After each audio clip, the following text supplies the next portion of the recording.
বনগাঁয় মুখ্যমন্ত্রী মমতা বন্দ্যোপাধ্যায় তার সভার সময় বদল হলো, কারণ মুখ্যমন্ত্রীর চপার, তার সেই চপারের সমস্যা, আর তাই জন্যই রওনায় বিলম্ব হয়েছে রাজ্যের মুখ্যমন্ত্রীর গাড়িতে, অর্থাৎ সড়ক পথে বনগাঁ রওনা দেবেন রাজ্যের মুখ্যমন্ত্রী মমতা বন্দ্যোপাধ্যায়।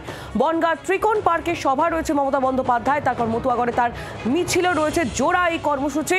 তবে চপারের সমস্যায় রওনায় বিলম্ব, তাই সড়ক পথেই বনগাঁ রওনা দেবেন রাজ্যের মুখ্যমন্ত্রী মমতা বন্দ্যোপাধ্যায়। সেই জন্যই বনগাঁয় তার যে সভা, সেই সভার সময় বদল করে দেওয়া হয়েছে, কিছুটা পিছিয়ে দেওয়া হয়েছে সভার এই সময়।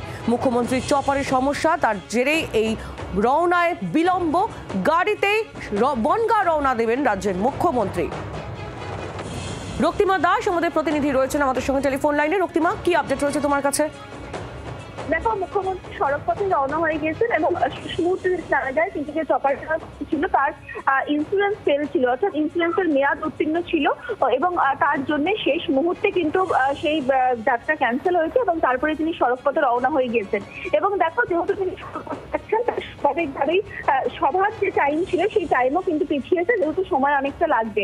তবে দেখো কিভাবে এই ঘটনা ঘটলো, কারণ মুখ্যমন্ত্রী যখন কোনো চপারে যান তখন সেক্ষেত্রে তুমি জানো যে তার আগে কিন্তু তার আগের দিন থেকেই কিন্তু তার রক্ষণাবেক্ষণ কতটা কি হচ্ছে, সমস্ত কিছু সিকিউরিটি সেফটি সমস্ত কিন্তু খতিয়ে দেখা হয়। তাহলে শেষ মুহূর্তে এসে কেন তা প্রকাশ পেল, সেটা কিন্তু এখনো অব্দি ধন্দে রয়েছে, যদিও এখনো পর্যন্ত সরকারি পক্ষ থেকে এই বিষয়ে কোনো বিবৃতি পাওয়া যায়নি।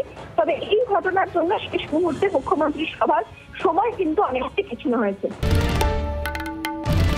বাংলার আওয়াজ, বাঙালির আবেগ, জি 24 ঘন্টা।